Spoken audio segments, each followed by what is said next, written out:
नमस्कार दोस्तों, कैसे हो आप सभी लोग। आई होप आप सभी ठीक ठाक और कुशल मंगल होंगे। आज का हमारा वीडियो लेक्चर आप सभी स्टूडेंट्स के लिए मस्ट मस्ट मस्ट इंपोर्टेंट होने वाला है। आज हम बात करेंगे सोइल साइंस पार्ट 2 या क्लास 2। इसके पहले सोइल साइंस के बारे में हमने जाना था कि सोइल क्या होती है और सोइल की कौन कौन सी ब्रांचेज हैं, कौन कौन सी शाखाएं हैं। इसके अलावा लास्ट वीडियो में हमने देखा था सोइल प्रोफाइल क्या होती है। अगर हम बात करें कि सोइल साइंस आपके कौन कौन से एग्जाम के अंदर आता है, तो जितने भी कृषि से रिलेटेड आपके एग्जाम होते हैं सभी एग्जाम में यहाँ से क्वेश्चन पूछे जाते हैं। चाहे वो आपका कृषि पर्यवेक्षक का एग्जाम हो, चाहे आपका जेट का एग्जाम हो, आईसीएआर का एग्जाम हो, बीएचयू का हो, एमपी पेट का हो, सीजी पेट का हो, यूपी के टेट का हो, आईबीपीएस एएफओ का हो, और आपके 11th एग्रीकल्चर के अंदर भी ये चैप्टर आपके दे रखा है। इसके अलावा 12th एजी केमिस्ट्री के अंदर भी ये टॉपिक आपके दे रखा है। तो सभी एग्जाम्स के लिए काफी ज्यादा मोस्ट इंपोर्टेंट है। और हाँ, आप मुझे कमेंट करके जरूर बताएं कि आपको इसके पहले वाला जो पार्ट था वो कैसा लगा। तो चलिए दोस्तों, आज का वीडियो स्टार्ट करते हैं। शुरू करने से पहले जो लोग चैनल पर नए हैं, चैनल को सब्सक्राइब जरूर कर ले। पास में जो बेल आइकन है उस पर क्लिक करें ताकि आने वाले सभी वीडियोस के नोटिफिकेशन आपको टाइम टू टाइम मिलते रहे। जिन्होंने पहला पार्ट इसका नहीं देखा है, पहले वो उसको देखे, उसी के बाद आप इसको देखना, क्योंकि तभी ये पार्ट आपको समझ में आएगा। अगर आप डायरेक्ट इसको देखोगे तो उतना मजा हमें नहीं आएगा जितना मजा हमें आनी चाहिए, ठीक है, और जितने अच्छे से समझ में आपको आएगा। अगर पहला आपने देखा है तो ये वाला अच्छे से समझ में आएगा, पहला आपने नहीं देखा है तो ये वाला आपको अच्छे से समझ में नहीं आएगा। इतनी तो गारंटी देता हूं, अगर आप लोगों ने इस क्लास को बिल्कुल स्टार्टिंग से एंड तक देखा और पूरा का पूरा फोकस अगर आपका वीडियो में रहा तो सब कुछ इसी वीडियो में समझ में आएगा और साथ में याद भी हो जाएगा। तो चलिए शुरू करते हैं। कमेंट बॉक्स में एक बार सारे के सारे स्टूडेंट जय जवान जय किसान जरूर लिखें। आज के वीडियो में हम बात करेंगे मृदा के गुण, प्रॉपर्टीज ऑफ सॉइल कि मृदा के क्या क्या गुण हैं। तो करीबन करीबन ऐसे कई सारे गुण हैं, लेकिन आपके एग्जाम की दृष्टि से यहाँ पर 7 प्रॉपर्टीज हैं जिनको आज के इस वीडियो में हम कवर करने वाले हैं। कौन कौन सी है? अगर मैं बात करूं पहले नंबर पर मृदा के गुण या मृदा की विशेषताएं भी हम इनको बोलेंगे, ठीक है, प्रॉपर्टीज। अगर हम यहाँ पर देखें कि कितनी प्रॉपर्टीज है तो मैंने आपको बताया कितनी है, 7 में आपको पढ़ाने वाला हूँ। पहले नंबर पर मृदा कणाकार है जिसको सॉइल टेक्सचर हम बोलते हैं। दूसरे नंबर पे आती है मृदा की संरचना, किसकी संरचना कैसी है। तीसरे नंबर पे आती है मृदा घनत्व, और फोर्थ पे आता है मृदा रंध्राव का सॉइल पोर्स, और फिफ्थ पे आता है मृदा जल सॉइल वाटर, 6 पे आता है मृदा वायु सॉइल एयर, और 7 पे आता है मृदा सूक्ष्म जीव सॉइल माइक्रो ऑर्गेनिज्म। कहीं बच्चों को सॉइल केमिस्ट्री या सॉइल साइंस काफी ज्यादा टफ लगती है, लेकिन अगर आपका पूरा फोकस इसी वीडियो में रहेगा, इसी सॉइल साइंस को मैं बिल्कुल आसान भाषा में लेकर आया हूं ताकि आप लोगों को अच्छे से समझ में आए और आप अपना क्वेश्चन बिल्कुल सही करके आए। चलिए बात करेंगे यहाँ पर सबसे पहले जो ये 7 प्रॉपर्टीज हैं इनको डिटेल में हम पढ़ेंगे। और यहाँ पे सबसे पहली प्रॉपर्टीज हम पढ़ने वाले हैं मृदा कणाकार। जैसा कि नाम से आपको पता लग रहा होगा, मृदा, मिट्टी को हमने देखा था कि मिट्टी क्या होती है, लास्ट वीडियो में हमने जाना। बात करेंगे कणाकार। अगर कणाकार को आप तोड़ोगे तो कण प्लस आकार होगा। कहने का मतलब है कणों का जो आकार होता है उसी को मृदा कणाकार कहा जाता है। आई होप समझ में आया होगा। मैं बात कर रहा हूं मृदा कणाकार या सोइल टेक्सचर की। इसमें मैंने आपको बताया कि मृदा कणों का जो आकार होता है, जो भी आकार होगा उस आकार को क्या कहा जाता है, सोइल टेक्सचर या मृदा कणाकार कहा जाता है। चलिए थोड़ा सा इसको और अच्छे तरीके से हम समझते हैं। तो यहाँ पर हम देखेंगे बालू, सिल्ट तथा मृतिका के कणों का सापेक्ष अनुपात जो मृदा गठन या मृदा कणाकार कहलाता है। समझ में नहीं आई सर ये परिभाषा, समझा के जाऊंगा। देखो मैंने यहाँ पर 3 पॉइंट बोले हैं। 3 पॉइंट कौन कौन से हैं? मैंने एक तो बोला है सैंड, सैंड का नाम आपने सुना होगा, जरूर सुना होगा। इसके बाद मैंने बोला है क्ले, क्या बोला है, क्ले। और इसके बाद मैंने बोला है सिल्ट, क्या बोला है, सिल्ट। कहने का मतलब है ये 3 हमारे पास कण है। इसको अगर मैं सीक्वेंस से भी आपको जमाऊं तो सीक्वेंस से समझने की कोशिश करना। पहले नंबर पर मैं बात कर रहा हूं किसकी, सैंड की। इसके बाद में बात कर रहा हूं किसकी, सिल्ट की। इसके बाद में बात कर रहा हूं क्ले की। इन तीनों का जो मिक्सचर रूप है, इन तीनों से मिलकर जिसका गठन होता है उसको मैं क्या बोल रहा हूं यहां पर, मृदा गठन या मृदा कणाकार कहा जाता है, इनके सापेक्ष अनुपात को। और अच्छे से समझ में आएगा, बस समझते रहिए। तो इसकी परिभाषा है, अगर आप नोट करना चाहो, याद करना चाहो, बिल्कुल सिंपल है। बालू, सिल्ट तथा मृतिका के कणों का सापेक्ष अनुपात को मृदा गठन या मृदा कणाकार कहा जाता है। सैंड को बालू बोलोगे, सिल्ट को सिल्ट और क्ले को क्ले आप बोलोगे। इन तीनों का सापेक्ष अनुपात, इसको बोला है क्या, मृदा गठन या सोइल टेक्सचर या मृदा कणाकार। आई होप इतना आपको समझ में आया होगा। चलिए आगे बढ़ते हैं, बात करते हैं। यह मृदा का स्थायी गुण है, स्टार लगाना है इसके ऊपर। यह मृदा का स्थायी गुण है। देखो ये जो वीडियोस मैं आपको प्रोवाइड करवा रहा हूं ना, ऐसा नहीं है कि कृषि पर्यवेक्षक के लिए हैं या 11th के लिए हैं। आप कृषि से रिलेटेड कोई सा भी एग्जाम दे लो, अगर उसके अंदर सोइल साइंस है और अगर आपने एक बार पढ़ लिया तो आप वो एग्जाम भी फाइट कर सकते हो। जो भी वीडियोस कैप्टन एग्रो पे आ रहे हैं इस बार बिल्कुल डिटेल में आ रहे हैं, ताकि आप कोई से भी एग्जाम की तैयारी करो, एक बार अच्छे से तैयारी कर लो। आपने देखा होगा कई स्टूडेंट ऐसे होते हैं, एक बार अच्छे से तैयारी कर लेते हैं और उसके बाद उनका पहला एग्जाम क्रैक होता है, दूसरे में सिलेक्शन होता है, तीसरे में सिलेक्शन होता है। कई ऐसे स्टूडेंट होते हैं क्योंकि उन्होंने एक बार अच्छे से तैयारी की होती है। ऐसा नहीं है कि हम सिर्फ कृषि पर्यवेक्षक के लिए पढ़ेंगे। यहां पर जो तैयारी मैं आपको करवा रहा हूं, ये कृषि के सभी एग्जाम्स के लिए इंपॉर्टेंट है। तो बिल्कुल डिटेल में आपको पढ़ा रहा हूं, अच्छे से समझा रहा हूं, बस समझते हुए चले, ठीक है। तो बात कर रहे हैं यहां पर कि मृदा का स्थायी गुण है। स्थायी गुण का मतलब ये होता है जैसे कि सैंड की पर्टिकुलर साइज है, ठीक है, तो उसी साइज में रहेगा, वो बदलेगा नहीं, है ना। अगर ये इस तरीके से है, इसकी साइज सपोज करो यहां पर हमने देखा कि 2 मिलीमीटर है, तो 2 मिलीमीटर ही रहेगी। ये स्थायी गुण है मिट्टी का, ये चेंज नहीं होगा, याद रखोगे। ये होता है स्थायी गुण। अस्थायी, अस्थायी की अगर मैं बात करूं तो अस्थायी गुण जैसे कि सॉइल प्रोफाइल की मैं बात कर लूं। सॉइल प्रोफाइल जो मिट्टी की आपने सतह देखी होगी, जब हम उस पे हल चलाते हैं, भाई वही तो प्रोफाइल होती है। जब मिट्टी पे हल आपने चलाया तो मिट्टी की प्रोफाइल चेंज हुई या नहीं हुई, एक बात बताओ मुझे, चेंज हो जाती है। तो ऐसे सॉइल प्रोफाइल आपका क्या है, अस्थायी गुण है। लेकिन यहां पर मैं बात कर रहा हूं सॉइल टेक्सचर की। एक एक क्वेश्चन इंपोर्टेंट है सभी एग्जाम्स के लिए। तो सॉइल टेक्सचर जो आपका होता है, मृदा कणाकार, ये मृदा का स्थायी गुण है, मतलब फिक्स है, चेंज नहीं हो सकता, इसको परिवर्तित नहीं किया जा सकता और ना ही इसको बदला जा सकता है। आगे बढ़ू, समझ में आया। बात करते हैं सबसे महीन कण मृतिका के होते हैं। अब मृतिका क्या होती है, सबसे महीन मतलब सबसे बारीक, जो सबसे छोटा जो कण होता है वो किसका होता है, मृतिका का। अभी ऑटोमेटिक समझ में आएगा। देखो समझना, मैं बात करूं सबसे महीन, मैंने बोला किसका, कि जो क्ले है, क्या है, जो क्ले सॉइल है, ये सबसे क्या होगी, बारीक होती है। इसके बाद जो आता है, इससे जस्ट थोड़ी मोटी मृदा, वो आपके कौन सी आती है, सिल्ट आती है। और इसके बाद जो आपकी आएगी वो सैंड आएगी, बालू आएगी, जिसको हम रेत वगैरह, पत्थर, कंकड़ बोलते हैं। तो सीक्वेंस याद रखना, सबसे महीन आपके कौन सी हो गई, क्ले हो गई है, इसके बाद सिल्ट आती है, इसके बाद सैंड आती है। अगर आपसे पूछा जाए सीक्वेंस किसमें सबसे बड़ा आकार सैंड का, उससे छोटा सिल्ट का, फिर उससे छोटा क्ले का होता है। इस सीक्वेंस अच्छे से याद रखना, कई बार एग्जामिनर पूछ लेता है। इस लाइन का मतलब समझ में आया। क्ले को मृतिका बोलते हैं, इसलिए मृतिका सबसे महीन और सबसे छोटा कण होता है। चलिए आगे बढ़ते हैं, बात करें सबसे अधिक जल धारण क्षमता मृतिका की होती है, और सबसे ज्यादा जो जल को धारण करने की क्षमता होती है, जो जल को अवशोषित कर लेती है, वो किसकी होती है, क्ले की होती है, मृतिका की होती है। ये भी आपको याद रखना है। अगर हम बात करें सैंड में, तो सैंड में इतना नहीं है, इसमें तो पानी डालोगे रेत में नीचे निकल जाएगा, जल धारण हो ही नहीं पाता है, ठीक है।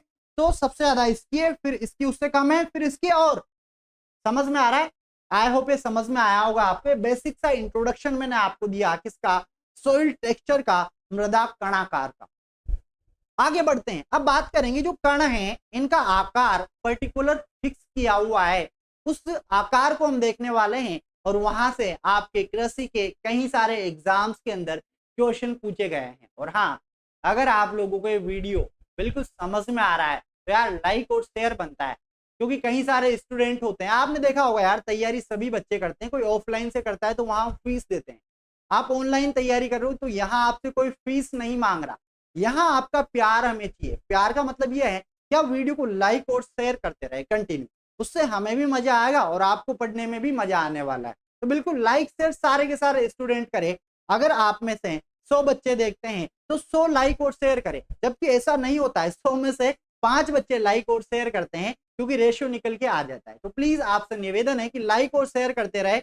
मैं एक भी नंबर आपका नहीं कटने दूंगा जो टॉपिक एक बार आपने कैप्टन ए ग्रुप पे पढ़ लिया उसका। तो चलिए आगे बढ़ते हैं, बात करते हैं कणों का आकार। तो देखो कणों का आकार किसके अनुसार मैं आपको बता रहा हूं, ये बता रहा हूं मैं आपको ISSS, international soil society of soil science, international society of soil science, इसका पूरा नाम भी आपसे पूछ लिया जाता है। तो international society of soil science आपको याद रखना है। इसके अनुसार मृदा कणों का आकार कितना फिक्स कर रखा है, आओ देखते हैं। यहां पर हम बात करें किसकी, जैसे कि ये तो वर्ग है, कण है ना, और इधर हम कणों का व्यास देखेंगे किसके अंदर, मिलीमीटर के अंदर। यहां पर मैं आपको बताने वाला हूं। सबसे पहले नंबर पे बात करते हैं कंकड़ या पत्थर की। कंकड़ या पत्थर का जो आकार होता है वो 2 मिलीमीटर से अधिक होता है। जिधर मुंह खुला होता है वो ज्यादा होता है, ठीक है। अगर आपको समझ में नहीं आ रहा तो यहां लिख सकते हो 2 मिलीमीटर से अधिक होगा। क्या होगा मेरे दोस्त, 2 मिलीमीटर से अधिक होगा किसका आकार, कंकड़ पत्थर। कहने का मतलब है सैंड की मैं यहां पर बात कर रहा हूं। चलिए आगे बढ़ते हैं, बात करते हैं। इसके बाद आती है मोटी बालू, ठीक है। मोटी बालू, सैंड बोला हमने बालू को, तो मोटी बालू का आकार कितना होता है, ये होता है 0.2 से लेकर 2.0 या 0.2 से 2 तक मिलीमीटर में है ये भी, ठीक है। इतना आकार किसका होता है, तो मोटी वाली बालू का होता है। और इसको बिल्कुल अच्छे से माइंड में फिट कर लेना, क्योंकि क्वेश्चन आता है, जेट में भी पूछा गया है, ICR में भी पूछा गया है। चलिए आगे बढ़ते हैं। अब मैं बात करूं, देखो बालू की मैं बात कर रहा था, मतलब मैं बात किसकी कर रहा था, सैंड की कर रहा था। किसकी, सैंड की। अब सैंड में भी उससे महीन, मतलब उससे और छोटे कण वाली जो सैंड है उसका आकार कितना होता है, उसका होता है 0.02 से लेकर 0.2 मिलीमीटर, ये महीन का है। और जस्ट इसके ऊपर किसका लिखा हुआ है, मोटी बालू का लिखा हुआ है। तो ये तो बात हो गई किसकी, बालू के बारे में, सैंड के बारे में। मैंने आपको 3 प्रकार के कण बताए थे कि एक तो होते हैं सैंड के, एक होते हैं सिल्ट के, और एक होते हैं क्ले के। अगर आपका माइंड यहीं पर इसी क्लास में है, किसी चौराहे पे नहीं घूम रहा, किसी स्कूल कॉलेज के बाहर नहीं घूम रहा, तो गारंटी देता हूं एक एक चीज समझ में आएगी। बट आप फिजिकली के साथ साथ मेंटली भी क्लास में प्रेजेंट रहना। ये 3 प्रकार के कण की बात कर रहा हूं, सैंड, सिल्ट और क्ले। सैंड की मैं बात कर रहा हूं, सैंड को भी मैंने अलग अलग भागों में बांट दिया, जैसे कि मोटी बालू, महीन बालू और इसके अलावा कंकड़ पत्थर। अब मैं बात करूंगा सिल्ट के कणों का आकार। तो जो सिल्ट के कण होते हैं इनका आकार होता है 0.0 से 0.002 मिलीमीटर, मतलब ये उससे भी बारीक है। मतलब सीक्वेंस समझ में आ रहा है ना, ऊपर सबसे मोटे कण, फिर उससे छोटे, फिर उससे छोटे, फिर उससे छोटे, इस तरीके से। अब लास्ट में आता है आपके कौन सा, क्ले, जिसको मैंने मृत्तिका बोला है। क्या बोला है, मृत्तिका जिसको हम बोलते हैं। और जो मृत्तिका है इसके कण सबसे महीन, सबसे छोटे होते हैं। क्या पहले पेज में आपने ये नहीं लिखा, लिखा हुआ था, समझ में आ रहा था। अब उसका मतलब देखो, तो इसका आकार कम होता है किससे, 0.002 मिलीमीटर से भी क्या होता है, कम होता है। तो सबसे महीन किसके हो गए, मृत्तिका के। सबसे बड़े किसके हो गए, कंकड़ पत्थर के। इसके अलावा मोटी बालू, फिर महीन, फिर सिल्ट, इस तरीके से ये सीक्वेंस। आई होप आपको ये सीक्वेंस अच्छे से समझ में आया होगा और इसको याद करना है। अभी तो याद हो जाएगा क्लास में, एग्जाम तक भूल जाओगे। याद करने का तरीका यही है कि लिख लिख के पढ़ो, अच्छे तरीके से पढ़ो। ये टेबल 2-4 बार बना लो यार, क्या जाएगा, 5-10 मिनट लगेंगे, 2 मिनट लगेंगे, फिर एंड में तो आपको 1 मिनट लगेगा जब अच्छे से आपको समझ में आने लग जाएगा। तो बस आपको थोड़ा फोकस लगाना है कि सैंड, सिल्ट, क्ले, तो ऑटोमेटिक सीक्वेंस बन जाएगा। बट ये करना तो आपको ही पड़ेगा, ठीक है। चलिए आगे बढ़ते हैं, बात करते हैं यहां पर। अब जो मृदा के कण मैंने आपको बताए थे 3 कण, सैंड, सिल्ट और क्ले, इनके बारे में जानकारी आपको देने वाला हूं। आकार यहां नहीं लिखवाऊंगा क्योंकि आकार पहले ही मैं आपको टेबल के थ्रू बता चुका हूं। इसके अलावा एक और कण के बारे में आपको बताऊंगा जिसको हम दोमट बोलते हैं या लोमी सॉइल जिसको हम बोलते हैं। तो चलिए बात करते हैं। सबसे पहले बात करूंगा बालू मृदाएं, सैंडी सॉइल क्या होती है। तो देखो आओ समझो, इसमें 70% से अधिक, इसमें 70% से अधिक बालू कण एवं 15 से कम क्ले कण पाए जाते हो। ऐसी मृदा को क्या बोलेंगे, बालू मृदा। कहने का मतलब सिंपल सा है, इसमें जो बालू है, बालू ये तो 70% से क्या है, ज्यादा है। ठीक है, इसके अलावा मैंने बात की किसकी, क्ले की, तो क्ले के कितने हैं, ये 15% से कम है। बस ये दो शब्द आपने लिख लिए जिसमें पूरी लाइन खत्म हो गई, ऑटोमेटिक आपको समझ में आ गया होगा। तो समझना, बालू मृदाएं वो मृदाएं होती है जिसमें बालू के कण सर्वाधिक हो, 70% हो, और क्ले के कण आपके 15% से कम होने चाहिए। ऐसी मृदा को हम क्या बोलते हैं, बालू मृदा बोलते हैं। चलिए जानते हैं इसके बारे में। कण मोटे व बड़े पोर स्पोर के कारण जल धारण क्षमता बहुत कम होती है। अब देखो, इसमें जो कण होते हैं बड़े बड़े होते हैं, मैंने आपको बताया था इस तरीके से। इसके कण कैसे होंगे, बड़े बड़े होंगे। तो मोटे बड़े बड़े कण होने की वजह से ये बीच का क्षेत्र आप देख पा रहे हो, ये होता है रंध्रा अवकाश। रंध्रा अवकाश क्या होता है, जो मिट्टी के कणों के बीच जो खाली स्थान पाया जाता है उसको रंध्रा अवकाश कहा जाता है। और इस रंध्रा अवकाश जब ज्यादा है, ज्यादा मोटे मोटे सॉइल पोर्स है, रंध्रा अवकाश ज्यादा है, तो सपोज करो ये जल है, तो क्या जल रुकेगा, क्या नहीं रुकेगा, नीचे निकल जाएगा। तो क्या इसकी जल धारण क्षमता ज्यादा है कि कम है, तो सीधी सी बात है, इसकी जो वाटर कैपेसिटी है वो क्या है, कम है। कम क्यों है, क्योंकि इसमें देखो यहाँ पर बड़े पोर स्पोर हैं, बड़े रंध्रावकाश हैं, और कण क्या है, मोटे मोटे हैं, जिसकी वजह से ही तो रंध्रावकाश ज्यादा है। समझ में आ रहा है आप लोगों को। चलिए आगे बढ़ते हैं। यह मृदा जल निकास के लिए सर्वोत्तम है। अगर आपको कहीं पर जल निकास करना है, आपने देखा होगा, अगर आप फार्मर फैमिली से बिलोंग करते हो, मैं तो एक छोटी सी प्रैक्टिकल बात आपसे करता हूं। जहां खेत होता है, हाड़ोती में बंदा शब्द हम यूज में लेते हैं। सपोज कीजिए ये कोई फील्ड है, ये क्या है, कोई फील्ड है। अब इस फील्ड की ढलान कुछ इस तरीके से है, कैसे है, इस तरीके से इसकी ढलान है। और यहाँ पर आपने देखा होगा इस तरीके से अगर पानी यहाँ से निकलेगा तो यहाँ पे कहीं सारा खड्डा हो जाता है ना, नालियां बन जाती है। वो आगे सॉइल इरोजन के अंदर मैं आपको पढ़ाऊंगा। तो इस जगह पर फार्मर क्या करता है, मोटे मोटे पत्थर और इस तरीके से रेत डाल देता है, जिसकी वजह से यहाँ से जल निकास अच्छे से हो जाता है और मृदा भी यहाँ पर अच्छे तरीके से रुक जाती है। तो ऐसे क्षेत्रों में क्या होता है, जल निकास अच्छे तरीके से होता है। रीजन क्या है, क्योंकि यहाँ पर रंध्रावकाश ज्यादा है और कण कैसे हैं, मोटे मोटे हैं। आई होप समझ में आ रहा होगा। चलिए आगे बढ़ते हैं।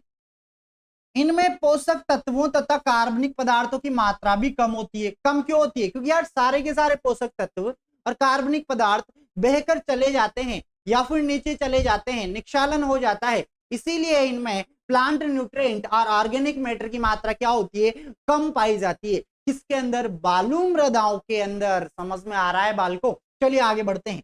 यह हल्की मृदाएं होती है, इनमें मूंगफली आलू की खेती की जा सकती है। किसकी, मूंगफली और आलू की खेती आप आसानी से इसके अंदर कर सकते हो। ये थी बालू मृदाएं, और उम्मीद करता हूं यार बालू मृदाएं समझ में आ गई होगी। अगर फिर भी नहीं आई समझ में तो वीडियो को दोबारा देख लेना, फिर भी नहीं आए तो मुझे कमेंट करके बता देना। मैं जब भी अगली क्लास लूंगा ना, उसमें आते ही सबसे पहले उसी को समझाऊंगा आपको, ठीक है। अब बात करते हैं अगली। अगली आती है सिल्ट मृदाएं। कौन सी आती है, सिल्ट मृदाएं। मैंने बोला ना 3 प्रकार के कण मैंने बताया, सैंड, सिल्ट और क्ले। अब यहाँ पर बालू लिखा हुआ, इसका मतलब ये नहीं कि इसमें बालू ही है, बालू है लेकिन 70% से ज्यादा है, लेकिन क्ले क्या है, 15% से कम है, मिक्सचर, इसलिए तो सॉइल टेक्सचर हमने बोला है। चलिए बात करते हैं सिल्ट मृदाएं। अगर सिल्ट मृदाओं की बात करें तो इनमें 80% से अधिक सिल्ट कण पाए जाते हैं और 12% से कम क्ले कण पाए जाते हैं। सिंपल सा फंडा है, इसमें जो सिल्ट है वो क्या है, 80% से ज्यादा है, जबकि मैं बात करूं किसकी, क्ले की, तो ये 12% से कम है। ये देखो, ये पूरी लाइन आपके खत्म हो गई, ये वाली। बस इस तरीके से बॉक्स बना बना के पढ़ना है। देखो, पढ़ने के फंडे तरीके अलग अलग होते हैं सभी स्टूडेंट्स के। खुद बनाओ तो ज्यादा अच्छे से समझ में आएगा। कोशिश करो समझने की, बस है ना, जितना हो सके ना उतना याद रखने की कोशिश करो, क्योंकि यार एग्जाम फाइट करना है, कंपटीशन काफी ज्यादा है। फाइट तब जाके हो पाएगा जब हम अपना 101% देंगे। चलिए आगे बढ़ते हैं। बात करते हैं मध्यम कणों वाली मृदा है। ये कणा मतलब ये मृदा किसी, इसके जो कण है मध्यम है, ना तो छोटे हैं और ना ही बड़े हैं, अतः फसलों की अच्छी उपजाऊ होती है। फसलों की अच्छी उपजाऊ होती है मतलब अच्छे तरीके से फसलों का उत्पादन हो पाता है। अब मैं सर्वोत्तम नहीं बोल रहा, क्यों, क्योंकि वो तो दोमट में होता है। क्यों होता है वो भी आगे चर्चा करेंगे। इनका कोई निश्चित आकार नहीं होता है, इनका पर्टिकुलर कोई आकार नहीं होता है, ये अनाकार मतलब निश्चित आकार इनका नहीं है। इसके अलावा जल धारण क्षमता बालू से अधिक होती है और मृत्तिका से कम होती है। अब इस लाइन को समझो। देखो, बालू में तो जल धारण क्षमता बिल्कुल नहीं थी, बहुत जल जा रहा था, है ना, ठीक है। इसके बाद मैंने बात की यहाँ पर किसकी, सिल्ट की। तो इससे तो जल धारण क्षमता इसमें ज्यादा होगी, क्योंकि इसमें कणों का आकार क्या हो गया है, छोटा हो गया। अब छोटा हो गया तो यहाँ पर जो पोर स्पोर हैं वो भी छोटे हो गए। बट ऐसा नहीं है कि मृतिका से ज्यादा जल धारण होगा, नहीं होगा, मृतिका से कम होगा, क्योंकि सबसे ज्यादा जल धारण मृतिका के अंदर होता है, तो उसके बाद सिल्ट में होता है, और फिर उसके बाद सैंड में, जो तो बिल्कुल है ही नहीं। आई होप ये पॉइंट आपको अच्छे से समझ में आए होंगे। अब तक दो मृदाएं मैंने आपको पढ़ाई है, एक तो बालू मृदा मैंने आपको पढ़ाई है, और सेकंड नंबर पे सिल्ट मृदाओं के बारे में अभी हमने बात की है। अब हम बात करेंगे किसके बारे में, बोलो बोलो बोलो। अब हम बात करेंगे दोमट मृदा के बारे में। सर ये दोमट कहां से आ गया बीच में, चलिए बात करते हैं दोमट मृदा के बारे में। वैसे तो सिल्ट के बारे में बात करनी चाहिए थी हमें, है ना, क्योंकि इसे सिल्ट बताया था, लेकिन मैंने आपको बोला था एक दोमट भी बता के जाऊंगा। अब दोमट क्या होती है, तो देखो इस मृदा में बालू, सिल्ट और क्ले की मात्रा लगभग समान होती है। अब मैं आपसे कह दूं कि ये लाइन गलत लिखी हुई है, लेकिन ऐसा लिखा हुआ है किताबों में, लेकिन एक्चुअल कंडीशन में आपको बताऊं तो यहाँ जो दोमट मृदा है, आपने देखा होगा कि सभी फसलों के लिए अच्छी होती है। क्या वाकई में बालू, सिल्ट और क्ले इनकी मात्रा समान होती है, बराबर होती है? ऐसा नहीं होता है, इनकी मात्रा समान नहीं होती है। मैं आपको ये बता दूं कि लगभग होता है, और लगभग में भी इनके जो गुण हैं वो गुण एक जैसे दर्शाते हैं, इसीलिए ये सबसे अच्छी होती है। देखो यहाँ पर अच्छी जल धारण क्षमता है इसकी, क्यों? क्योंकि एक तो तीनों का मिक्सअप हो गया इसके अंदर, किसका हो गया, बालू का, सिल्ट का, क्ले का, और तीनों एक जैसे गुण प्रदर्शित करती है। देखो जल धारण क्षमता क्या हो गई, अच्छी होने के कारण फसल उत्पादन की दृष्टि से क्या है, सर्वोत्तम है। तो मेरे दोस्त स्टार तो बनता है यार, क्या बनता है, स्टार लगा लेना है, पूछा गया है एग्जाम के अंदर। चलो आओ आगे बढ़ते हैं।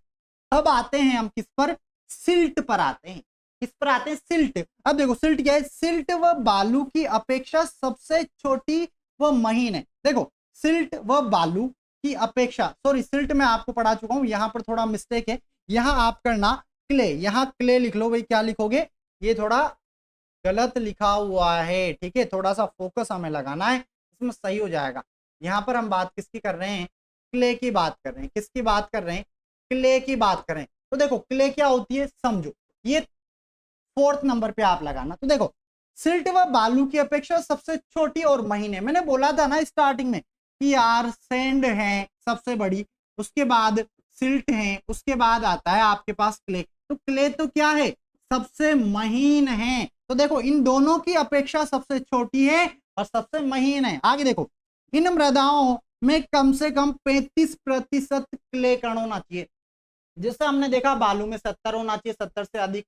फिर हमने सिल्ट देखा, सिल्ट में 80 से होना चाहिए। लेकिन यहाँ क्ले में आपको याद रखना है कि क्ले के अंदर हम क्ले मृदा कब बोलेंगे, जब उसके अंदर कम से कम 35% क्या हो, क्ले के कण हो। कई सारे क्वेश्चन आपके माइंड में घूम रहे हैं अगर आप पढ़ने वाले हो तो, जैसे कि सर कैसे डिसाइड करते हैं कि कौन सी क्ले मृदा है, कौन सी सैंड है, क्या इस परसेंटेज पर डिसाइड करते हैं कि 35% से ज्यादा क्ले के कण हैं तो हम उसको क्ले मृदा बोल देंगे। लेकिन अगर आप में से कोई क्वेश्चन पूछ ले कि सर किसी में तो 70% तो क्ले हैं, 10% हमारे पास सिल्ट है और 5% हमारे पास कौन सा है, सैंड है, तो बताओ सर उसको कौन सी मृदा बोलेंगे। ऐसे क्वेश्चन आपके माइंड में आने चाहिए, उन सबका जवाब दूंगा आपको, बस थोड़ा सब्र बनाए रखे। चलिए इन मृदाओं में जल निकास ठीक से नहीं होता है। जल निकास ठीक से नहीं होता, अपोजिट है ना। कैसे अपोजिट है यार, क्योंकि जल धारण क्षमता अच्छी है इसकी, तो जल निकास अच्छे से नहीं हो पाता है और इसमें फसलें देर से पकती है। देर से क्यों पकती है, क्योंकि इसकी जल धारण क्षमता काफी अच्छी है, पानी को रोके रखती है, और जहां तक पानी नहीं सूखेगा तो फसलें देर से पकेगी। इतना तो कॉमन सेंस हमें लगाना है, खेती बाड़ी से जुड़े हुए आदमी है, ठीक है। चलिए आगे बढ़ते हैं। तो ये मैंने 4 प्रकार की मृदाएं आपको बता दी, और यार इस मेहनत को ऐसे मत जाने देना, याद करना, समझना, 2 बार पढ़ना, 3 बार पढ़ना, रजिस्टर में नोट करना, लेकिन समझ लेना, क्योंकि ये कंटेंट जो है ना काफी ज्यादा इंपॉर्टेंट है, और सॉइल साइंस अच्छे अच्छे बच्चों के समझ में नहीं आती है, लेकिन एक बार अगर आपने कैप्टन एग्रो पे पढ़ लिया तो सॉइल साइंस अच्छे से समझ में आएगी, बस ठीक है, फोकस बोर्ड पे होना चाहिए। आगे बढ़ते हैं। अब जैसा कि मैंने आपको बताया, बात करते हैं मृदा संगठन। मृदा संगठन अलग है, इसको बोलते हैं टेक्सचरल कंपोजिशन। देखो इधर मृदा में सैंड है, सिल्ट है, क्ले है का अनुपात अलग अलग होता है। मैंने बोला ना कि सपोज करो ये कोई मृदा का कण है हमारे पास, सपोज करो ये रामलाल के खेत की मिट्टी है।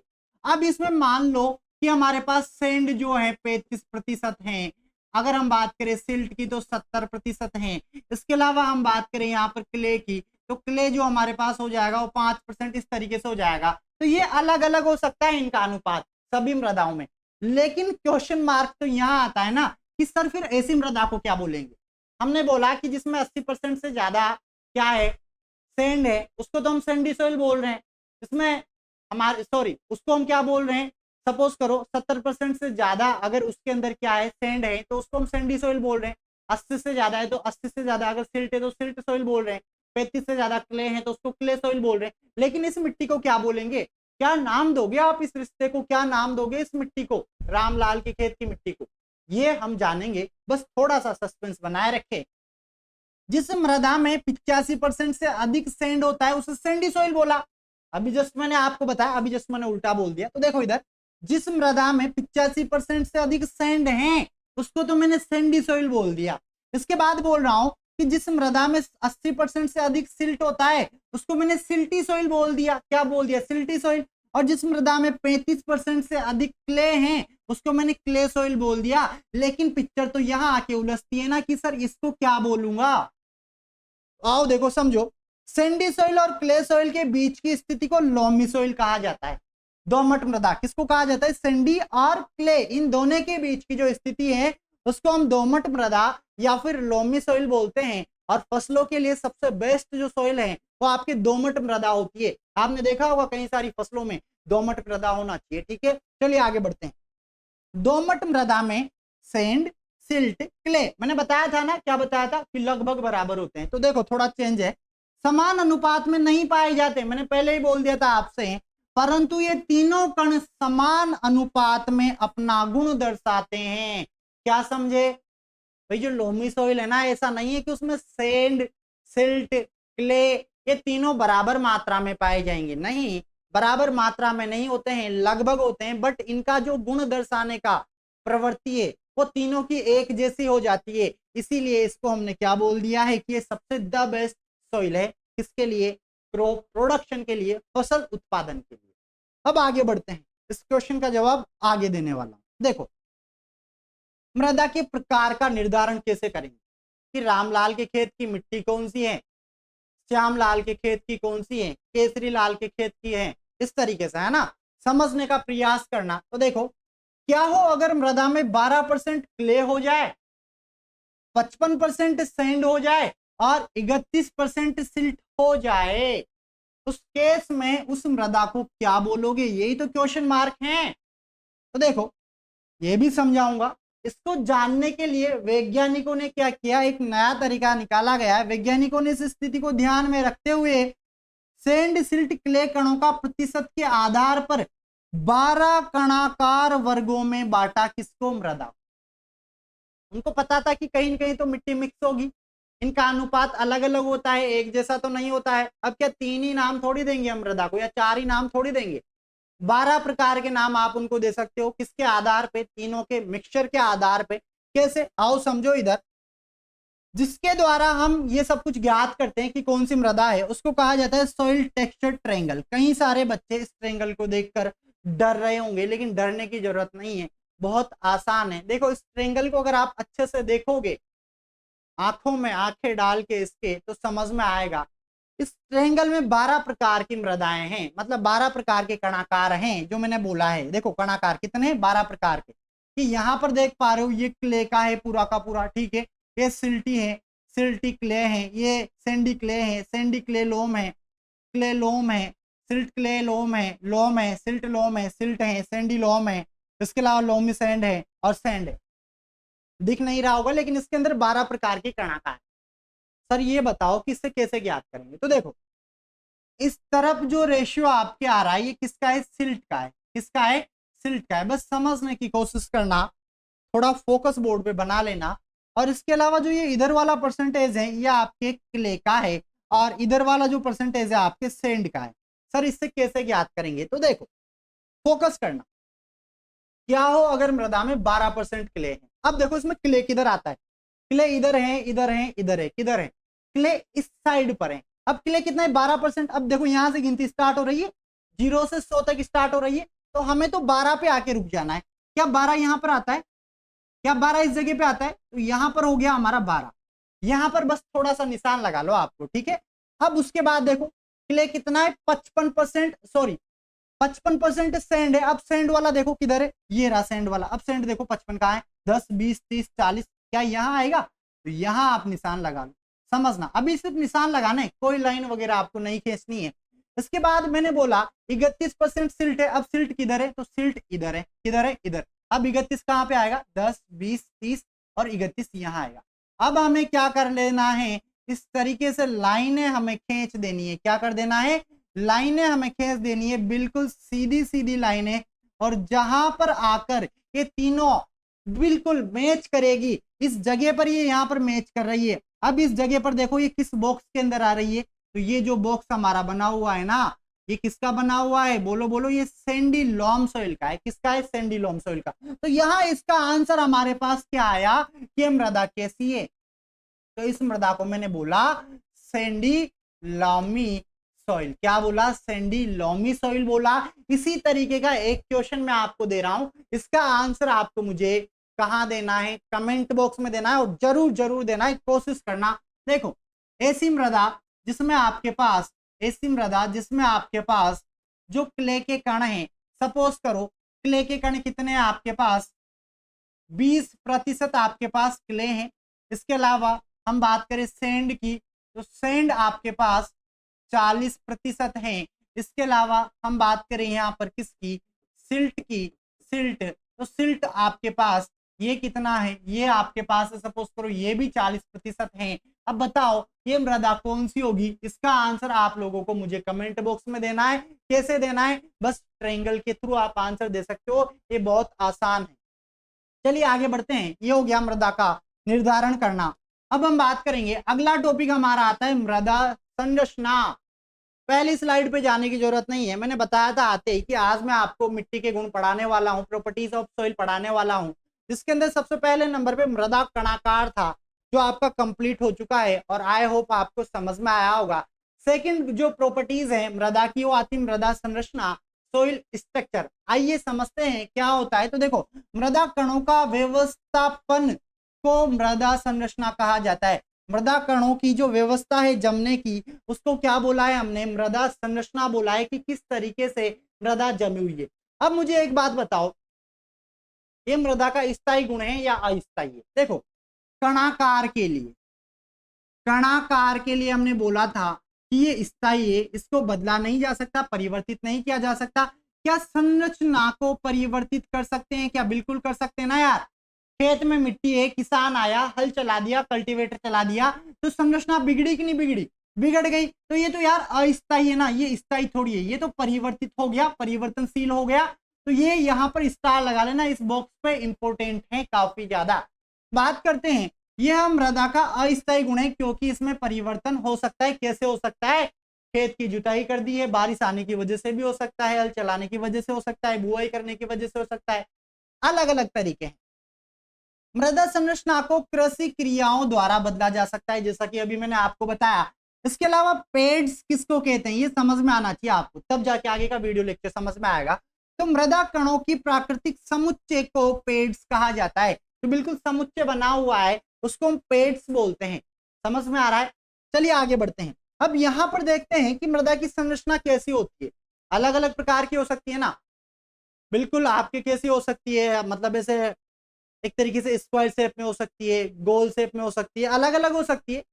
ऐसे मैं आपको 4 प्रकार की संरचनाएं बताऊंगा, लेकिन वो संरचनाएं बताने से पहले आपके एग्जाम की दृष्टि से जो इंपॉर्टेंट है उस पर चर्चा कर लेते हैं। आओ देखो, जो प्लेटी संरचना होती है, ऐसी मृदा जिसकी संरचना कैसी हो, प्लेटी, प्लेट जानते हो ना, सपोज करो इस तरीके की संरचना वाली जो मृदा होती है उसमें क्ले मृदा ज्यादा होती है। प्लेटी संरचना अगर आपको कहीं देखने को मिले तो समझना कि उसमें किसके कण ज्यादा है, तो उसमें क्ले के कण ज्यादा होते हैं। इतना समझ में आया। बात करते हैं ब्लॉकी संरचना। अब ब्लॉकी संरचना मतलब ब्लॉक है ना, ब्लॉक की जो संरचना है वो गहरी काली होती है, मतलब ब्लॉक कुछ इस तरीके से अगर ब्लॉक बन रहा हो तो ऐसी मृदा जो होती है वो कैसी होती है, गहरी और काली मृदा होती है। इसके बाद प्रिज्म संरचना, ये प्रिज्म संरचना किसको बोलोगे, सपोज करो इस तरीके की उसकी संरचना है, इस तरीके की संरचना अगर उसकी है तो ऐसी संरचना को आप क्या बोलोगे, प्रिज्म संरचना बोलोगे। और ये क्या दर्शाती है, ये दर्शाती है किसमें, बालू के कण क्या है ज्यादा है, कहने का मतलब है ये बालू मृदा है। बालू मृदा का आकार अगर आप देखोगे, संरचना अगर आप देखोगे तो आपको प्रिज्म के जैसी आपको नजर आएगी। बात करें क्रेम्बी संरचना क्या होती है, तो क्रेम्बी संरचना क्या होती है, इस तरीके के कण पाए जाते हैं, ठीक है ना, इस तरीके के, ये होती है आपकी क्रेम्बी संरचना।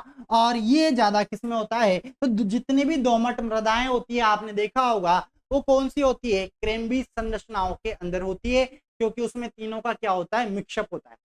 सर इससे तो संरचना अच्छे से समझ में नहीं आई, तो संरचना तो मैंने बताई नहीं, मैंने बोला था एग्जाम की दृष्टि से जो इंपॉर्टेंट पॉइंट है वो बताए। अब देखो आओ समझो, मृदा की संरचना 4 प्रकार की होती है।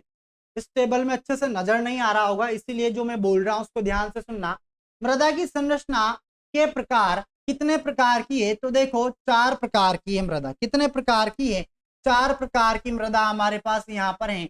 कौन कौन सी है, तो पहले नंबर पर जो मृदा है ये है गोलाकार। कैसी है, गोलाकार, मतलब ऐसी मृदा जिसका आकार कैसा होगा, गोल होता है। दूसरे नंबर पर आती है खंड, खंड सुदृश्य, सुदृश्य कहने का मतलब है ऐसी मृदा जो हमें खंड के रूप में दिखाई देगी, गोल स्पेरिकल, इसका आकार गोल होगा इस तरीके से। खंड की बात करें तो इस तरीके से खंड में इसका आकार बना होगा इस तरीके से, ठीक है। अगली आती है त्रिपार्श्वीय, क्या बोलते हैं हिंदी में तो बोलोगे त्रिपार्श्व, या फिर इसको हम क्या बोलते हैं, प्रिज्मीय मृदा भी बोलते हैं। क्या बोलते हैं बालक, प्रिज्मीय मृदा भी बोलते हैं। इंग्लिश में इसको बोलते हैं प्रिज्मेटिक, क्या बोलते हैं, प्रिज्मेटिक बोलेंगे। और 4th नंबर पे जो आती है वो आती है हमारे पास प्लेट सदृश्य। कौन सी आती है, प्लेट सदृश्य, जिसको हम क्या बोलते हैं, प्लेटी मृदाएं बोलते हैं। अब तक इतना समझा है कि जो मृदा संरचना है ये 4 प्रकार में है। एक तो है गोल में, एक एक खंड में, एक एक त्रिपार्श्व में, और एक प्लेट के रूप में, प्लेटी नुमा। अब देखो इनको भी अलग अलग भागों में बांटा गया है। कैसे, अगर मैं गोलाकार की बात करूं तो गोलाकार मृदाएं भी 2 प्रकार की होती है। कौन कौन सी, एक तो होती है कणीय मृदाएं, इसमें जो मिट्टी है ये कैसी होगी, बिल्कुल ऐसे कणों के रूप में होगी, इसको बोला है हमने कणीय मृदाएं, क्या इसको ग्रेन्यूलर बोलते हैं, इंग्लिश में क्या बोलते हैं, ग्रेन्यूलर, क्या बोलेंगे, ग्रेन्यूलर। इसके अलावा इसी का दूसरा पार्ट आता है जिसको बोलते हैं मृदु कणीय, क्या बोलेंगे, मृदु कणीय, जिसको मैंने क्या बोला, क्रम्बी बोला है, क्रम्बी। और मैंने क्या कहा है कि क्रम्बी संरचना किसमें पाई जाती है, बोलो आंसर दो फटाफट, इसके जस्ट पहले वाली स्लाइड में पढ़ाया। ये पाई जाती है किसमें, जो सैंडी सोइल होती है, देख लो यार इधर वापस, यहाँ देखो ये दोमट मृदा में, लोमी में सॉरी, क्रेम्बी संरचना किसमें पाई जाती है, तो दोमट मृदा के अंदर पाई जाती है, लोमी सोइल के अंदर यहाँ पर ये पाई जाती है, कौन सी, क्रम्बी। और यही सबसे बेस्ट होती है फसलों के लिए। रीजन, क्योंकि इसमें अच्छे तरीके से फसलों का उत्पादन होता है। रीजन क्या बताया, क्योंकि जल धारण क्षमता भी अच्छे से होती है, सब कुछ अच्छे तरीके से होता है, पोषक तत्व भी ज्यादा होते हैं, ऑर्गेनिक मैटर भी ज्यादा होते हैं। चलिए आगे बढ़ते हैं।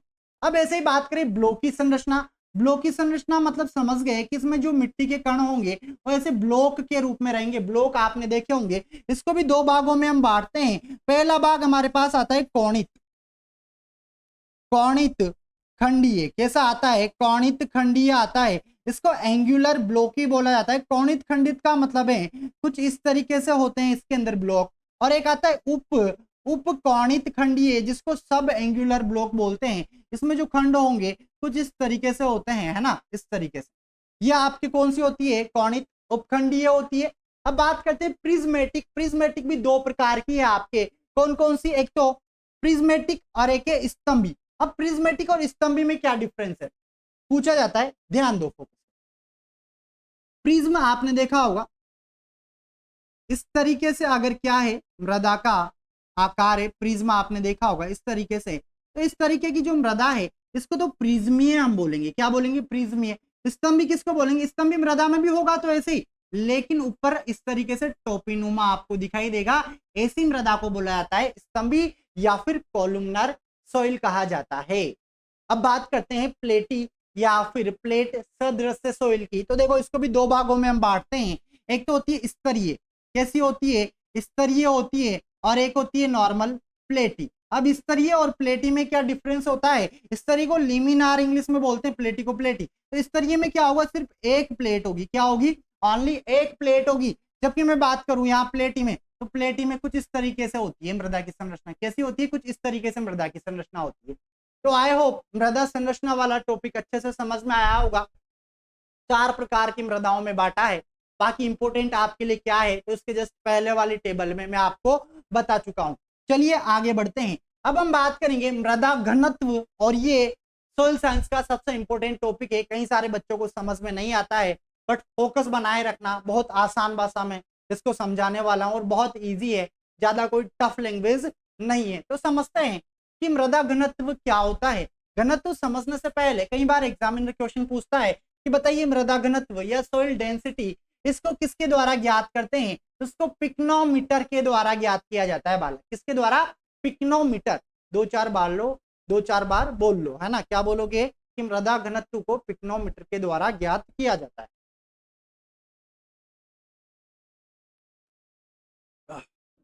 चलिए आगे बढ़ते हैं। जो मृदा घनत्व होता है ये भी 2 प्रकार का होता है। एक तो होता है कण घनत्व और एक होता है स्थूल घनत्व। अब कण घनत्व और स्थूल घनत्व में डिफरेंस क्या है एक साथ समझाने वाला हूं, ताकि डाउट क्लियर हो जाए और अच्छे से समझ में आए। एक टेबल के जरिए हम समझते हैं। एक तरफ हम पढ़ेंगे यहाँ पर स्थूल और एक तरफ पढ़ेंगे कण घनत्व। तो देखो, बात करेंगे सबसे पहले कण घनत्व। इसको पीडी हम शॉर्ट में बोलेंगे, क्योंकि इंग्लिश में इसको पार्टिकल डेंसिटी कहा जाता है। स्थूल घनत्व की अगर मैं बात करूं तो इसको बीडी बोलेंगे, है ना, बल्क डेंसिटी। एक तो पीडी है और एक बीडी है। PD particle density, BD bulk density, कहने का मतलब स्थूल घनत्व। अब देखते हैं क्या क्या होता है। तो देखो, कण घनत्व की बात करते हैं। सबसे पहले इस कण घनत्व की बात कर रहा हूं, ये कण आपको दिख रहा है, ये पार्टिकल, इसके घनत्व की मैं बात कर रहा हूं यहाँ पर। तो मिट्टी के ठोस भाग के प्रति इकाई आयतन के भार को कण घनत्व कहा जाता है। सपोज करो ये कोई एक इकाई आयतन मैंने यहां पर ले लिया, और एक इकाई आयतन का जो बिल्कुल ठोस है, ठीक है, इसका जो भार होता है ना, इसी को मैंने क्या बोला है, कण घनत्व बोला है। बोलो समझ में आया, बहुत आसान है यार। अब देखो इधर स्थूल घनत्व की बात करूं तो ये रंध्र अवकाश सहित ओवन की सूखी मिट्टी के भार एवं आयतन का अनुपात होता है। इसमें क्या है, सूखी मिट्टी का भार और आयतन, इन दोनों का अनुपात जो है, किसका, भार का और आयतन का अनुपात, इसको हम बोलते हैं स्थूल घनत्व। तो दोनों में डिफरेंस समझ में आया होगा। यहां पर तो आयतन के भार की हमने बात की है, जबकि यहां भार और आयतन दोनों का अनुपात हमने लिया है। आगे बढ़ू, चलिए बात करते हैं। जो आपके कण घनत्व हैं, इसको वास्तविक घनत्व भी कहा जाता है या इसको सापेक्ष घनत्व भी कहा जाता है। क्या बोलेंगे, कण घनत्व को या तो वास्तविक घनत्व या फिर सापेक्ष घनत्व। जबकि बात करें स्थूल घनत्व की तो इसको आयतन भार भी कहते हैं। क्या कहते हैं, आयतन भार, आयतन भार भी हम इसको कहते हैं। चलिए आगे बढ़ते हैं। अब बात करें कि सामान्य मृदाओं का पीडी मतलब समझे, पार्टिकल डेंसिटी, कहने का मतलब है कण घनत्व कितना होता है। एग्जामिनर सीधा सीधा क्वेश्चन पूछता है कि बताइए क्या कण घनत्व, सामान्य मृदाओं का कण घनत्व कितना होता है, तो आपका आंसर निकल के आएगा 2.65 ग्राम प्रति सेंटीमीटर क्यूब। याद रहेगा, वापस बोल रहा हूं, 2.65 ग्राम प्रति क्यूब, ये आपको याद रखना है। किताबों में हो सकता है 2.66 मिल जाए, तो कंफ्यूज मत होना। बस ये जो है ना, ये चीज इसको याद कर लेना, अपने माइंड में बिठा लेना, क्योंकि ये आपके एग्जाम की दृष्टि से इंपॉर्टेंट है। बात करें यहाँ पर इधर इसका कितना होता है, तो देखो ये जस्ट इसका आधा होता है। स्थूल घनत्व किसका आधा होता है, तो कण घनत्व का। अब यहाँ पर 2.66 है, इसका आधा कितना हो जाएगा, देखो 1.33 ग्राम प्रति क्यूब हो जाएगा। तो सामान्य मृदा का जो बल्क डेंसिटी है वो 1.33 ग्राम पर क्यूब होता है। बात करते हैं यहाँ पर जो पीडी है, पार्टिकल डेंसिटी, कणों का वजन, हम अच्छा कैसे निकालेंगे, फॉर्मूले की मैं बात कर रहा हूं, तो इसका फॉर्मूला सिंपल है। पार्टिकल डेंसिटी कैसे निकालेंगे हम, तो देखो कणों का घनत्व अपॉन कणों का आयतन, क्या कर देना है, कणों का आयतन हमें कर देना है, जिसमें आपके पास क्या निकल के आएगा, पीडी मतलब पार्टिकल डेंसिटी आपके पास निकल के आ जाएगी। अब ठीक इसी तरीके से बात करें कि स्थूल घनत्व कैसे निकालेंगे, इसका सूत्र क्या होता है, तो इसका सूत्र होता है ओवन की सूखी मिट्टी का भार हमें लेना है। सबसे पहले तो जो मिट्टी होती है ना उसमें नमी होती है, याद रखना। हम उस नमी को हटाने के लिए ओवन में मिट्टी को रख देते हैं जिससे वो बिल्कुल नमी बाहर निकल जाती है। फिर जो मिट्टी बची है उस मिट्टी का भार हम लेंगे कि कितना है, 2 ग्राम है, 4 ग्राम है, 5 ग्राम है, और अपॉन ओवन की सूखी मिट्टी का आयतन, और उसका आयतन जो है अपॉन हमें कर देना है। तो ये फॉर्मूला आपके पास किसका होता है, बल्क डेंसिटी का होता है। आई होप ये भी आपको अच्छे तरीके से समझ में आया होगा। चलिए आगे बढ़ते हैं, बात करते हैं अगला जो थर्ड आता है। मैंने आपको मृदा के 7 गुण पढ़ाने के लिए बोला, अब तक मैं आपको 2 गुण पढ़ा पाया हूं। पहला जो हमने पढ़ा था वो मृदा कणाकार था, सॉइल टेक्सचर। सेकंड हमारा था सॉइल स्ट्रक्चर, मृदा संरचना। आई होप आपको समझ में आया हो। हर वीडियो को बिल्कुल अगर समझ में आ रहा है ना, बिल्कुल कंजूसाई आपको नहीं करनी है, लाइक और शेयर करते रहना है, क्योंकि मैं मेरा 100% दे रहा हूँ, आपको भी देना है, पढ़ने में आपका 100% देना है। और यार वीडियो को लाइक और शेयर तो करना ही करना है। इसके अलावा एक और चीज, आपको कमेंट बॉक्स में कमेंट करके जरूर जाना है ये वीडियो कैसा लगा। अगर कोई कमेंट आपके माइंड में नहीं आ रहा है तो जय जवान जय किसान लिख जाओ आप, तो है ना, उसमें भी हैप्पी है। ठीक है, चलिए बात करते हैं थर्ड नंबर पे जो आता है मिट्टी की, मतलब सॉइल की जो प्रॉपर्टीज है, मिट्टी का गुण, वो हमारे पास आता है मृदा रंध्र अवकाश पोर स्पेस।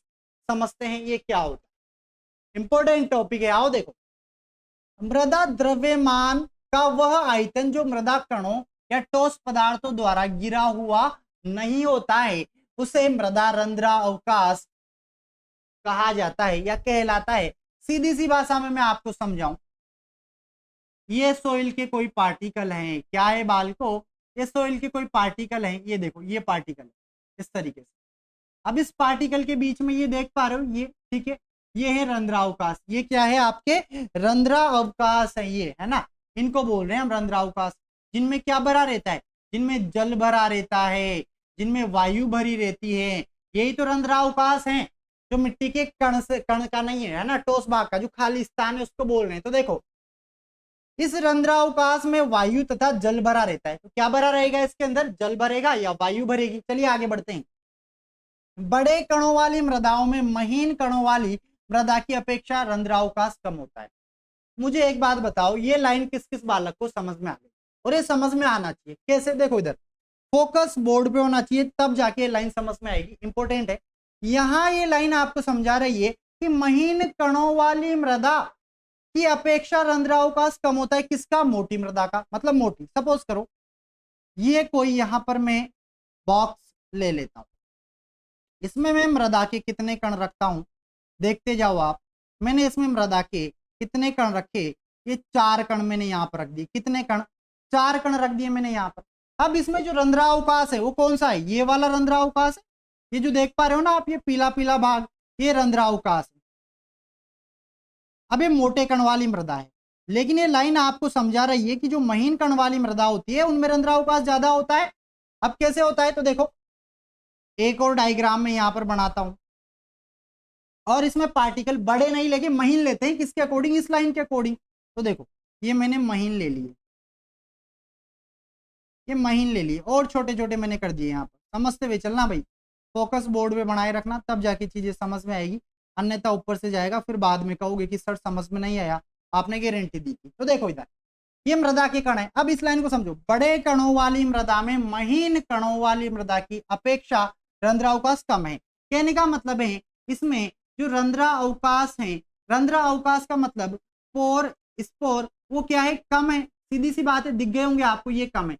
जबकि जो छोटे कण वाली मृदा है इसमें आप पोर स्पोर देखो कितने सारे, ये रहा, ये रहा, ये रहा, यहाँ पर है, यहाँ पर है, यहाँ पर है, यहाँ पर है, यहाँ पर, इस तरीके से। तो यहाँ पर क्या है, रंध्रावकाश कम होते हैं, किससे, महीन से। जबकि इसमें जो पोर स्पोर हैं वो क्या है, अधिक हैं। आए हो बालको, ये लाइन भी आपको समझ में आ गई होगी अच्छे तरीके से। आगे बढ़ू, क्ले मृदा सर्वाधिक पोर स्पोर वाली मृदा है। जो क्ले मृदा होती है इसमें सर्वाधिक क्या होते हैं, सर्वाधिक रंध्रावकाश वाली मृदा कौन सी, एग्जामिनर क्वेश्चन पूछे तो आंसर दे देना, क्ले होती है। कौन सी होती है, क्ले होती है।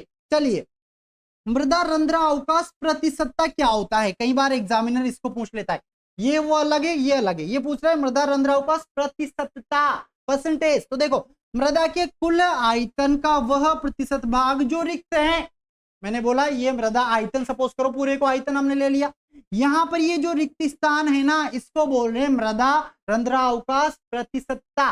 ठीक है, अब देखो इसको कैसे ज्ञात करेंगे, इसका सूत्र होता है, सूत्र क्या है, 100 माइनस स्थूल घनत्व अपॉन क्या, अपॉन बोलो कण घनत्व। इसीलिए मैंने बोला था कि अगर स्थूल घनत्व और कण घनत्व समझ में नहीं आएगा तो आगे की चीजें समझ में नहीं आएगी। इसीलिए आपको ये दोनों समझ में आना चाहिए, तब जाके आपको रंध्र अवकाश समझ में आएगा। और मल्टीप्लाई हमें क्या कर देना है, 100 कर देना है। ये क्या होता है, आपका मृदा रंध्र अवकाश होता है। आई होप ये भी आपको अच्छे तरीके से समझ में आ गया होगा। अब हम पढ़ने वाले हैं, देखो अब तक हमने 3 गुण पढ़े हैं। पहला नंबर पे हमने पढ़ा था सोइल टेक्सचर, मृदा कणाकार, फिर हमने मृदा संरचना, उसके बाद मृदा रंध्र अवकाश, फिर हम पढ़ेंगे मृदा वायु, मृदा जल पढ़ने वाले हैं। ऐसे बाकी आपके 7 प्रॉपर्टीज है, उनको आगे आने वाले वीडियोस में पढ़ेंगे। लेकिन उससे पहले आपको इस वीडियो को लाइक करना है, अधिक से अधिक शेयर करना है, मुझे कमेंट करके बताना है कि वीडियो आपको कैसा लगा।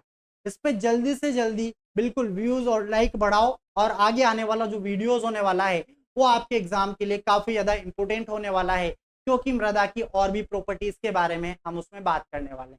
तो जो भी स्टूडेंट इसका पार्ट 3 देखना चाहते हैं, कमेंट बॉक्स में आपको क्या लिखना है, पार्ट 3 लिखना है। और दोस्तों एक बार फिर से निवेदन है कि इस वीडियो को लाइक और शेयर करें, और जो लोग चैनल पर नए हैं चैनल को सब्सक्राइब जरूर कर ले। पास में जो बेल आइकन है उस पर क्लिक करें ताकि आने वाले सभी वीडियोस के नोटिफिकेशन आपको टाइम टू टाइम मिलते रहे। मुलाकात करेंगे अगले वीडियो में, तब तक आप सभी को मेरा राम राम, नमस्कार, जय जवान जय किसान, जय हिंद, बाय बाय।